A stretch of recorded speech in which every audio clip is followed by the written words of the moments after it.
So how do you make big money in these big real estate deals, right? I see Grant Cardone with his jet and his lifestyle, and I think I should be doing that. Makes me feel like all these rappers just saying, hey, let's make it rain, man. Everybody wants a piece of this. And how do you get to be a part of it, right? How do the deals actually work to where you actually can make money? We've been a part of a couple deals recently, deals that we've done where one deal we exited, we made about 26% per year annually, which was great. We're really thrilled with that type of return. We have another deal that we've had less than a year. We're getting ready to sell it or exchange it actually into another property. It's about a 75% return in 1 year. Well, how did that happen, right? It happened because we bought it really well. We bought it at a great discount, a great price, and the market just is going crazy in this particular market, right? So there are ways you can get deals. There are ways this can work out. But what we're going to go over in this video is how people actually get paid in multifamily real estate or doing big real estate deals, how you can actually help find these deals, and what it looks like for you to get involved with groups that are doing these deals. So we're gonna go over this in 3 steps. And then at the end, I've got an awesome quote for you. If you can do me a favor, just hit that like button. It helps other people to find this valuable content. So that would really help me out. Just takes a second. I'll wait for you. Okay, thanks so much. Appreciate that. We'll jump into it.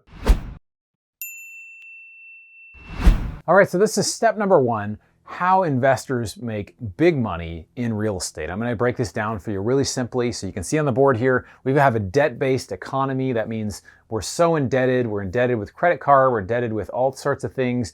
And the reason that's important is because debt is available. Debt is cheap. Debt is actually, if you get long-term debt on a house, it's significantly below the rate of inflation. So if debt at the time of this video, you can get it at 3%. If inflation is 6-7%, whatever it is, or it's probably way higher than what they're actually officially estimating, then you actually can take advantage of this. And I'm going to get into that. So we're in a fiat system. They're printing more and more money. 40% of all the currency that exists was printed in the last 18 months. So these are things that are really important to take note of, because if you're going to make money, you can make money in different ways. Some people, I do like physical gold. I'm coming a little more around to crypto. Some people absolutely love it. People that put a lot of money into these type of things. I'm going to give a quick disclaimer. I'm not giving you specific advice. I'm simply saying what I've done and giving you educational content. So this is just educational. I'm not giving you any specific advice. Okay, so now we're getting through that.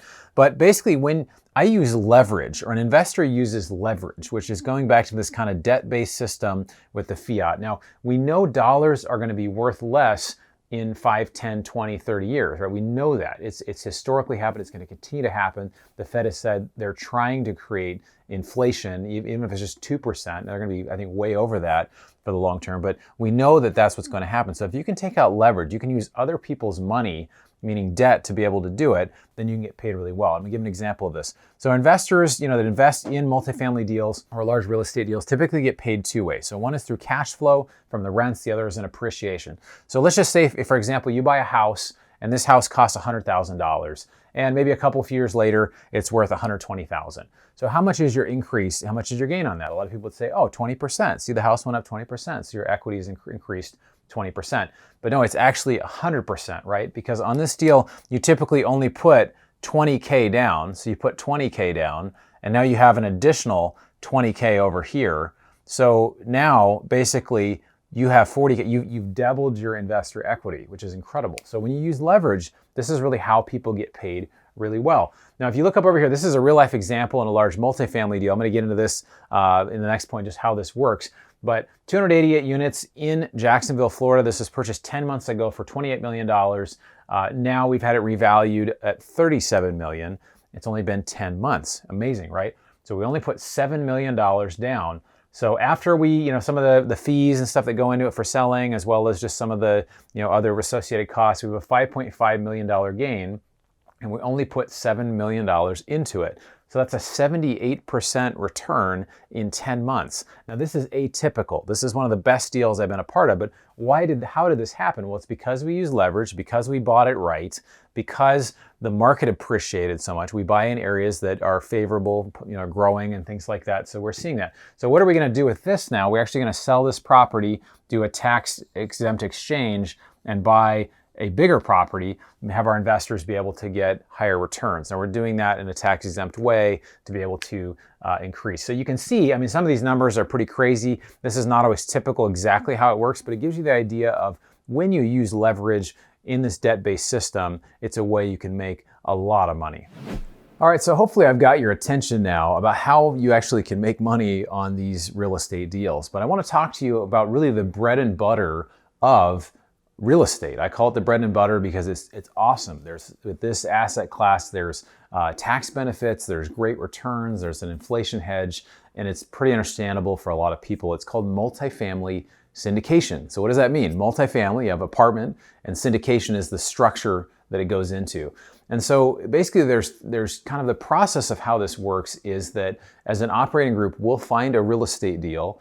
The ones we do are typically 100 to 300 units. Sometimes we go with larger stuff or smaller stuff, but we'll find a deal. We'll get it under contract saying we're going to buy this property for this price. Then we'll basically send it out to our investors. We'll typically do some type of presentation or some sort of webinar. Hey, this is the deal that's coming up. We're really excited about it. If you want to invest, this is the kind of the process of how that works. And then we have a process where we share the profits, right? So we're going to basically say, okay, of all the profits that come from this deal, we're going to give either, it's either going to be a 70-30 or an 80-20, meaning 70 or 80% go to the passive investors, limited partners, and 20 to 30% go to the general partners for operating the deal. We also invest our own money in a deal as well. And I think that's something that's called skin in the game. It's something that's important. Whoever you invest with, that there is some money they're putting in, that it's not just, oh, this is just all investors' money and we're not personally invested. We put our money where our mouth is. We feel like other groups should do the same as well. So these are typically 5 to 7 year deals. The goal is typically to double the money, maybe a little less, but usually around double the money in 5 to 7 years. You say, well, that's a really good return. And so yeah, it is a really good return. And that's what we're trying to do. We're trying to do something really special with this. Now, how we do this and how this is very different than REITs, I'm going to get into because everybody's like, oh, I should do REITs, whatever. REITs are totally different than multifamily syndication, and I'll explain why. The first thing that we look for, we don't buy properties just anywhere. We don't buy them in areas that we see, in the middle of nowhere where there's just, there's an apartment building there and it's like, okay, let's buy there. You may not make any money there, right? So we buy where we see the trends are people are moving to. So we like really 3 demographics, population growth, job growth, and income growth. Population growth, job growth, income growth. The reason we like those 3 things is because when you have more people moving to an area, it puts pressure on the existing housing to be able to raise rents. So for example, in the Atlanta area where we own a couple of properties, Atlanta is expected to grow in the year 2030 from now by 30 to 40% in population, which is huge. So where are all these people going to live, right? They can't build housing fast enough. They can't build it cheap enough. So the stuff that's 30, 40 years old, the stuff that we buy and we renovate, those rents tend to keep going up because population is growing. Also, when you see job growth and income growth, those kind of go together as well to basically put upward pressure on rents. And when rents rise, the value of the property typically goes up because in commercial real estate, it's all about what is the income from the property is how you determine how much that property is actually worth. So that's something we really look for. We also buy in areas where we see a lot of landlord rights where you can get people out. I live in California and I don't own anything in California, right? Because it's very difficult. It can take you 6 to 9 months to get rid of an unpaying tenant. In COVID, you just can't get rid of them. Versus other states, you actually can evict people that are non-paying and you can find a way to manage the property the way that you want. You can raise rents as you like. Also, the reason we love these southern states, really Texas to Florida, kind of those southern states, a lot of retirees are moving to these areas. And why is that? It's because the weather's warmer, right? It's because it's a little bit cheaper. You can move from Chicago or from New York, you get a pretty good place in Atlanta or Jacksonville, Florida. A lot of them's for $300,000, $3, $4, $5. It's more reasonable in these other places to live there. Now, for every retiree that moves there, there's got to be multiple people to support them, right? You need healthcare workers. You need people to clean the house. You need people that work on cars. You need people that do retail services and all kinds of things, right? So there's other people. So those are really people that we're working with. With every retiree that comes, there's these other workers that have to go and support them. So we buy in those areas where we see those demographics and we know in 5, 10 years, there's going to be more people there. The properties typically be valued much more. An example of kind of how the structure of this works, because maybe you're wondering, how does multifamily syndication really work? So I'm going to give it to you in a very quick example. So let's say we have a multifamily apartment that's $10 million. We purchase it. We put $2.5 million down, which is 25% down. We also have $1.5 million that we've set aside for repairs. So we've raised a total of $4 million to buy this $10 million apartment. right? So then our goal is to hold it for 5 years.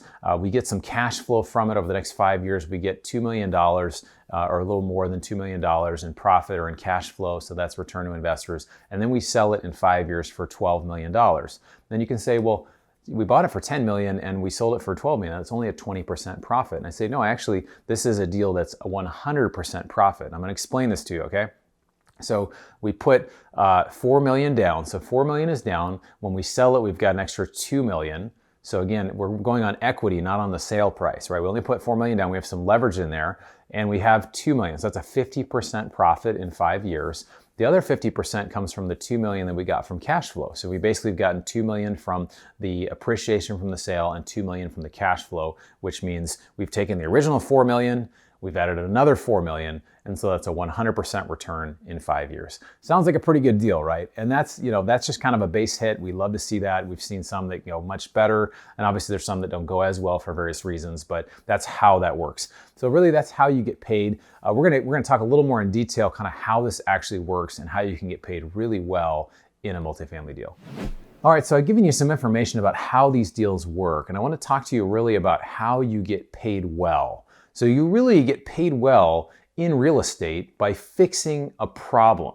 If you can fix a problem, you can get paid super well. Everybody knows the house flipping model, right? You go out, you find a dump of a house, you fix it up, you sell it a few months later. Maybe you've done it, you know people that have done it, and it works, right? Because you're going in, you're finding something that's not really that valuable, you're making it nice, you're doing renovations, all that kind of stuff.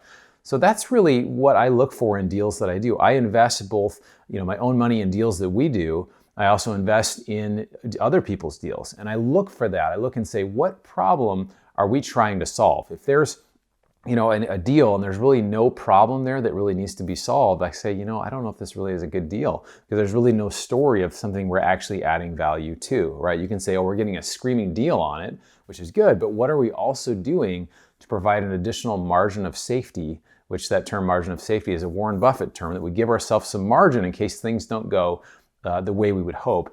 So how we do this is in large apartments, we're buying typically, apartments from the 70s or 80s or even older, and we come in and we renovate them. And we can't typically do it in just a few months, so we hold them for a little bit longer. Sometimes they sell a little bit before 5 years, but we look for this thing called a value add approach. And I love the value add approach because it gives an additional margin that if things don't go exactly according to your plan, things are gonna go just fine. Now, example of this is a recent property we did. We see, in basically the units that are renovated, we're seeing a rent upside of $200 a month.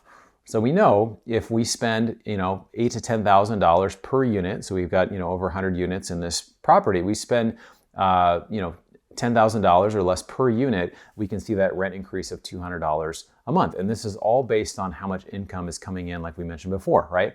So that's what we're trying to do. We're trying to come in and we're forcing this appreciation. So you've got the market appreciation, the forced appreciation. We're basically coming in, we're finding a problem, we're solving it. This is very different than the Reits approach. So Reits, R-E-I-T's, real estate investment trusts.